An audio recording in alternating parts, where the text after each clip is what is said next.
The role of designated agencies is the third in a series of 5 videos to assist people working in the health, financial, social, and legal sectors to make effective referrals for a vulnerable or incapable adult. Designated agencies can be called upon when more informal responses to situations of abuse or neglect have not been enough. Part 3 of the Adult Guardianship Act, Support and Assistance for Abused and Neglected Adults, provides support and assistance to adults who cannot seek support and assistance due to a physical restraint, physical disability, or an illness, disease, injury, or other condition that impacts the adult's cognitive ability to make decisions. If a designated agency receives a report or becomes aware of a situation meeting these criteria, the designated agency must respond by looking into the situation, involving the adult as much as possible, and reporting criminal offenses to the police. Designated agencies may take a variety of actions depending on the circumstances.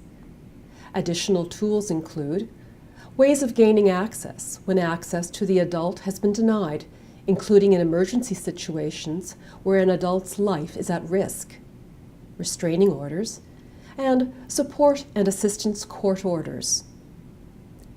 The response is always guided by the principles of the legislation and the presumption of capability. The decision tree can assist someone who witnesses or suspects an adult as being abused, neglected, or self-neglecting to take action. It can be used to connect the adult with an agency best placed to assist. The 3 parts of the decision tree, shown on the screen, can be used to guide you to the most appropriate responder. The following scenario illustrates a situation in which a designated agency might become involved. Helena is a pharmacist in a neighborhood drugstore. One of her clients, David, has been getting his medications at her store for years. Helena is concerned because David has not come in to pick up his medication. The last time she saw him, she noticed a big change in his physical appearance and behavior. He appeared agitated and rather anxious when in the store. His clothes were unwashed, his hair unkempt and dirty. Helena also noticed that David seemed to be confused about the instructions she gave him for when he needs to take his heart and blood pressure medications. Helena is concerned about these signs of possible neglect or self-neglect. She has no working phone number for him, no next of kin listed on his file, and she can't connect with him if he doesn't come into the drugstore. What should Helena do? Who should she call? Ask, is David in immediate danger of physical harm? It's not an ideal situation, but based on the information we have, no, David is not in immediate danger. The next question is David able to seek assistance? We don't know for sure, but no, it seems doubtful that he can seek assistance based on Helena's observations. The observations cause Helena to wonder if something is happening cognitively with David that is affecting his ability to manage.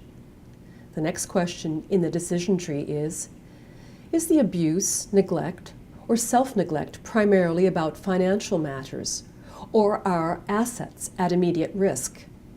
In David's situation, the answer is no, based on the available information. The next question is the abuse, neglect, or self-neglect primarily related to non-financial matters? The answer is yes. Based on Helena's observations, she is concerned that David is unable to seek assistance, and her observations are in relation to non-financial matters. She is also unable to talk with him directly and has no phone numbers for other supports in his life. In this situation, Helena may decide to contact the designated agency for the area where David lives.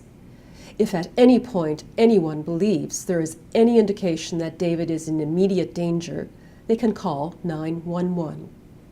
The designated agency may contact the public guardian and trustee if there are financial matters, property, or assets involved. While there is no wrong number to call, being able to make effective referrals in the least number of phone calls helps everyone involved.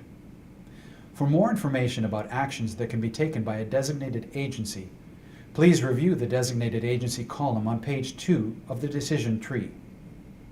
For more information on how to assist an adult who is abused, neglected, or self-neglecting, watch all 5 videos in this series.